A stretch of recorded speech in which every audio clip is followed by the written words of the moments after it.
welcome back to my channel, and this is your first time here. Welcome. My name is KT, and I am a visual artist. I am a creative at that. Ooh, that's a little too much on the applause. And I have a passion for culture and traveling. So my most recent travel was Colombia. This was not my first time going to Colombia, but this was my best experience in Colombia. Cali is the main city on the Pacific coast, and I want to share kind of a travel guide, that a cinematic travel guide. But these are just some of the things that I did that I really enjoyed, that I think that maybe someone might find value in doing themselves. So without further ado, let's start off with our locations. So the area that we were staying at was called Wanambu in the Granada district. Wanambu was very centrally located. It was around pretty much everything, but I will say there were a lot of hills. So get ready to walk, but if you're like me, I enjoy walking. One morning there was even a live performance. Check it out.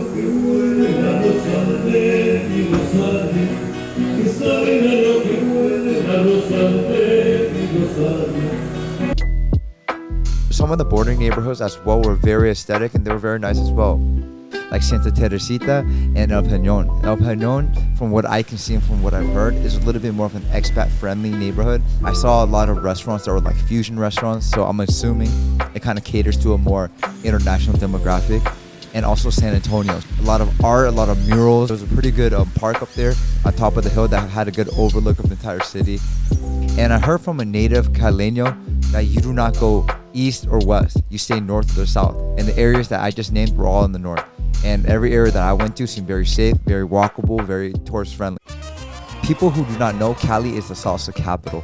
There's a boulevard called Calle de Pecado, which is like the street of salsa, basically. You can see people of all ages kind of just enjoying salsa, dancing with their family, dancing with their significant other, their friends, and it's a lot, you know what I mean? But it's definitely a sight to see. Me personally, I don't like really, really large crowds, but you know what I mean? When you're in Colombia, you gotta indulge in the culture, right? So I took a salsa class. I definitely, if you do not know how to dance salsa, I think it's an extremely fun experience. If you can try to learn salsa, where else better than Cali, right? I highly recommend it. It's but definitely one of my most favorite things that I did do this trip, because it was such a culture shock, but it was super cool. Get your salsa on out there. And man, it's just the vibe is so vibrant. And like for me, that's one of my favorite things about Latino America in general, is the vibrancy. You know, it's very different from where I come from. There's a rhythm to Cali, and I really love that of Cali. And if you're really active and you're up for it, there's cruises. That was probably the best peaks or the best views that I saw all trip. But I will tell you, and I will be real with you, it was not easy. And I work out pretty often. I mean, it's not that it was incredibly difficult. Like there's a lot of people who do that, but it takes a certain level of conditioning for sure. Like it is not a breeze in the park, you know what I mean? Like it's a good workout though. And like once you get up there, they serve food, they serve a lot of drinks. And the views, man, is amazing.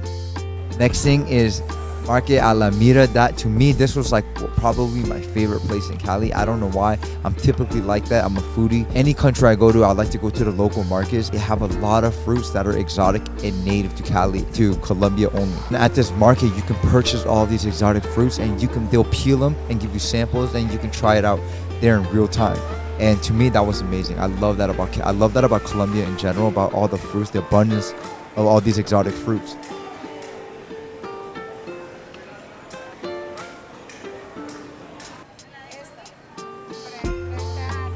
You can pretty much get anything there. It's not only fruits and vegetables, but they got restaurants over there.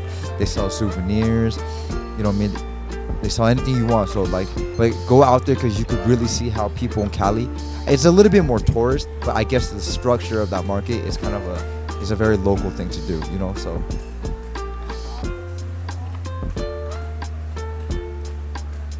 what to do most importantly is immerse yourself, walk around. Don't get stuck on these, you know what I mean, on these little destinations that I'm talking about. Like walk around and immerse yourself with the native people and the local people in Cali. That's the most important thing, I think. And if you're able to speak Spanish, you know what I mean, converse with people. From my experience, everyone in Cali, Colombian people in general, are extremely friendly, and they're extremely inviting, and they're curious, you know what I mean, especially for me being an Asian.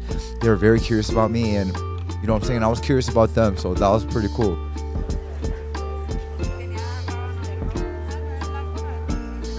But when we were going outside, we met these three gentlemen. This was the best part, and this is why I highly recommend this place.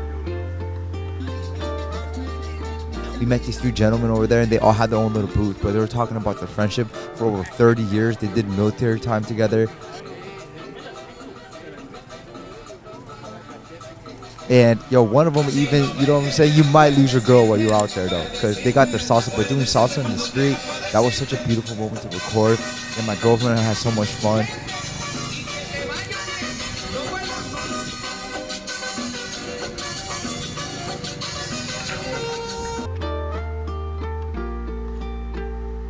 And then Centro, of course, Centro, everybody knows downtown is downtown. You know, be a little safe out there, but they have a Centro out there, and I ate out there and was able to shop a little bit. That was pretty cool.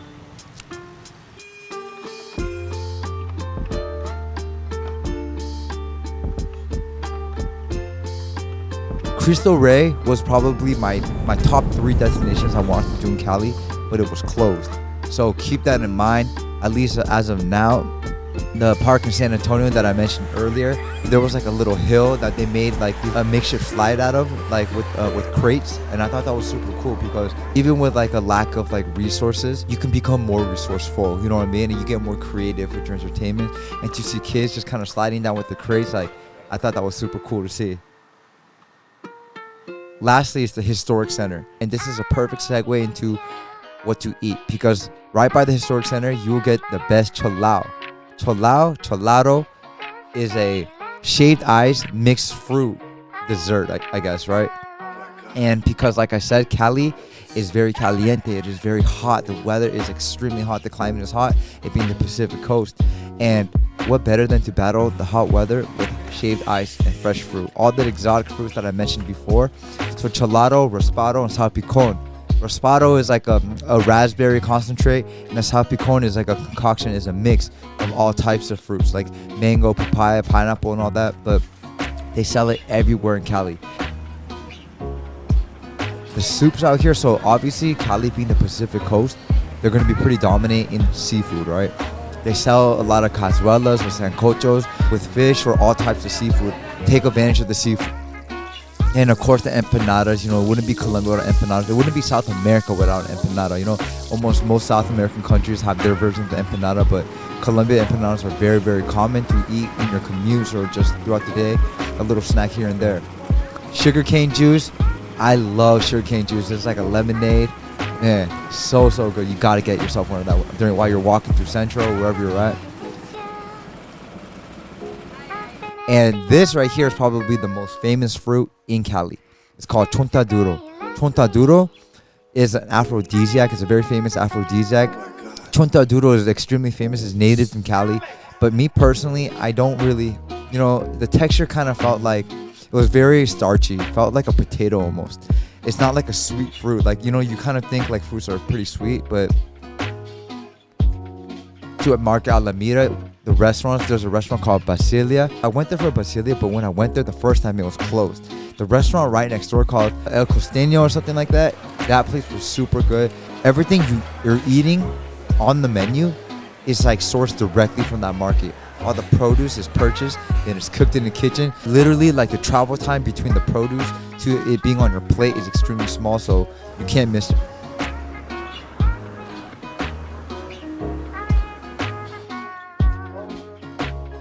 You gotta do a little fine dining while you are in Colombia as well. Again, I said with the ceviches, you know what I mean? Just get as much seafood as you can, man. This is also something that a lot of people do not know about Colombia. They have some of the best bread in the world. So if you have some time and you're able to do some day trips and you kind of want to get away from the city a little bit, these are the places that I would recommend. So the first one would be Ponce. That is the closest to Cali. It is like a 45-minute drive away from Cali. Some people still consider it Cali, but it's really close, and it's like a river. It's a small little town, almost a village. You know, it was super nice. It's super nice getaway. They have all these restaurants around.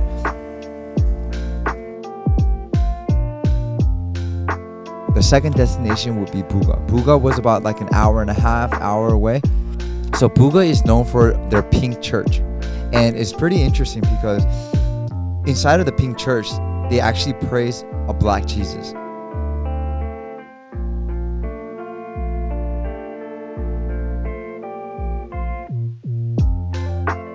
So So the third location is Guacari. Guacari, from what I can see, was very similar to Ponce. It's a small little village almost, well, not a village, but a small town. And the reason why we were out there is because we were visiting actually my girlfriend's family, and they owned a farm. So we were able to eat organic fruits, pull them off straight from the branch, and just cracked it open and we eat them.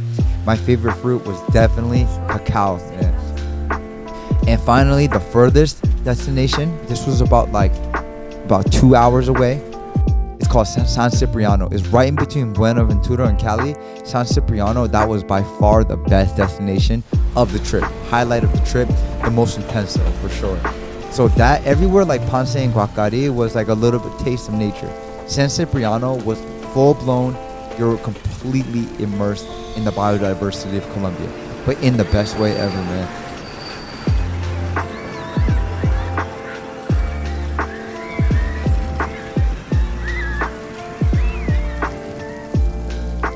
If you want to get away from the hectic, the chaos of the city, I highly recommend San Cipriano, man. It is a small town that is 98% Afro-Latino, and they completely created their own tourism from the community. Everybody knows each other, and from our guide, what he told us, there's essentially zero crime. There's no murders, and everyone self-governs themselves, and it's like a small utopia within a jungle. They created this tourism so they can generate money for the community and kind of sustain the community.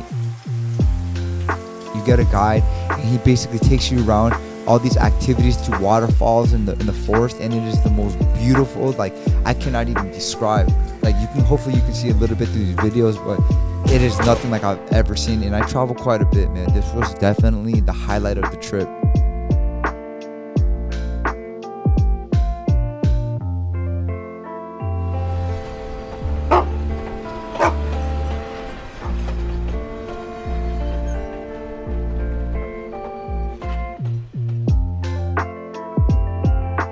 So I'm starting my YouTube journey as a vlogger, and if you want to get to the nitty gritty, I actually vlogged every single day during my 16 days out in Cali, Colombia. So if you want to really see the details of all my recommendations here, go look at my vlogs. I vlogged every single day. So I appreciate y'all for watching, and if you enjoyed this content, please like and subscribe. I'm gonna see y'all next time.